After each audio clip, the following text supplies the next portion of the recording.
కొన్నిసార్లు మనకు కొన్ని పరిస్థితులు మనకు వచ్చినప్పుడు, మనం ఉండే పరిస్థితుల్లో దేవుని యొక్క సర్వాధికారాన్ని ప్రశ్న వేస్తూ ఉంటాము.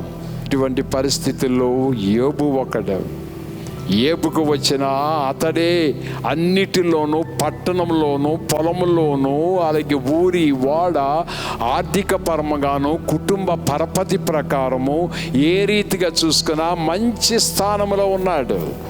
కానీ ఎంతవరకు దేవుని యొక్క సార్వభౌమాధికారాన్ని, సావర్నిటీని అంగీకరించాడో, ఎన్ని ప్రశ్నలు అతనికి వచ్చాయో, దేవుని మీద ఎన్నిసార్లు అలిగాడో, ఎన్నిసార్లు ఆలోచించాడో, అలాంటి సమయంలో దేవుడు తనంతట తాను ప్రత్యక్షపరచుకొని తన యొక్క శక్తి ఏమిటో, తన యొక్క జ్ఞానం ఏమిటో దేవుడు చిన్ని చిన్ని ప్రశ్నలు వేసేటప్పటికి ఈ యోబు అనే ఈ యొక్క గొప్ప దైవజనుడు షాక్ తిన్నాడు ఒక్కసారి. దేనికి జవాబు చెప్పగలడు? సముద్రాన్ని ఒక దుప్పట్లో కట్టి అంటగట్టగలిగే శక్తి ఎవరికి ఉంది? ఈ ఆకాశ మేఘాలని సృష్టించిన వాడు ఎవడు? ఈ యొక్క కోట్లాది నక్షత్రాల్ని సృష్టించింది ఎవరు? అవి ఎంత దూరాన ఉంచాడంటే, ఒక నక్షత్రం నుంచి ఇంకో నక్షత్రాన్ని చూస్తే ఒక బుల్లి చిన్న చుక్కలా కనబడుతుంది. దాన్నే మనము తార అంటాము. ఆ రీతిగా అంత డిస్టెన్స్లో వాటన్ని పెట్టి, ఎవడరా నక్షత్రాన్ని సృష్టించాడు?